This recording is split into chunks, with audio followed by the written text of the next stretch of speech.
Chinese खाद्यपदार्थांमध्ये सहसा कोबी मोठ्या प्रमाणात वापरला जातो। कच्च्या भाज्या शरीराला पोषक असतात, त्यामुळे आवर्जून लोक कोबी आणि इतर सॅलड खातात। मात्र हा सलाद कुठून आणला जातो याचं वास्तव झी 24 तास तुम्हाला दाखवणार आहे। खुद्द नाशिक शहरातला एक भेळवाला कृषी उत्पन्न बाजार समितीमध्ये सडलेला फेकून देण्यात आलेला भाजीपाला वेचतानाची धक्कादायक व्हिडिओ क्लिप व्हॉट्सअपवरती व्हायरल झाली आहे।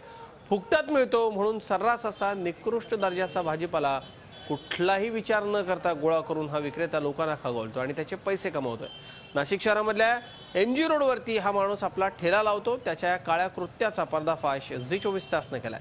स्वतःची तुंबडी भरण्याकरता थेट लोकांच्या जीवाशीच अशा पद्धतीने खेळण्याचा हा प्रकार गेली 4 वर्ष घडतोय। मूळच्या संगमनेरच्या विक्रेत्याशी बातचीत केली आमचे प्रतिनिधी योगेश खरे यांनी।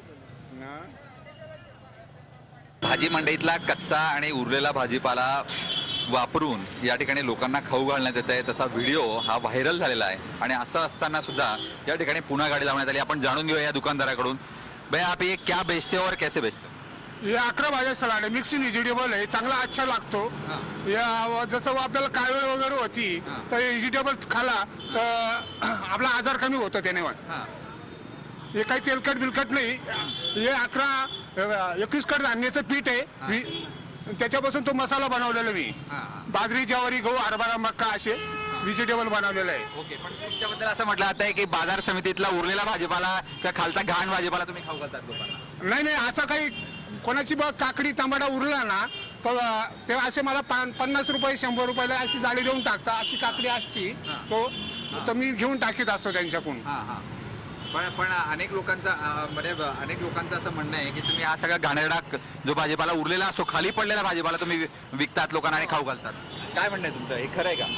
हे सर्व खोटे आहे, मी असं करतच नाही। असा माझी ही पहिली गाडी होती। असा व्हेजिटेबल मी पत्रकारांना माझा व्हेजिटेबल काढून घेतलेला आहे। आता तुम्ही देत होतात पहिल्यांदा? ओके, आणि आता चांगला देतोय मी। आता चांगला देतात? अच्छा, पण मग हे कधी भाजीपाला महाग असतो, कधी स्वस्त असतो। माझ्या शेतीमध्ये माल असतो, त्या टायमाला मी चांगला माल देत असतो।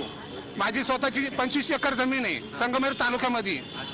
बाळासाहेब थोरात, सुधीर तांबे, हे आमचे कार्यकर्ते। तुमचे कार्यकर्ते बाळासाहेब थोरात?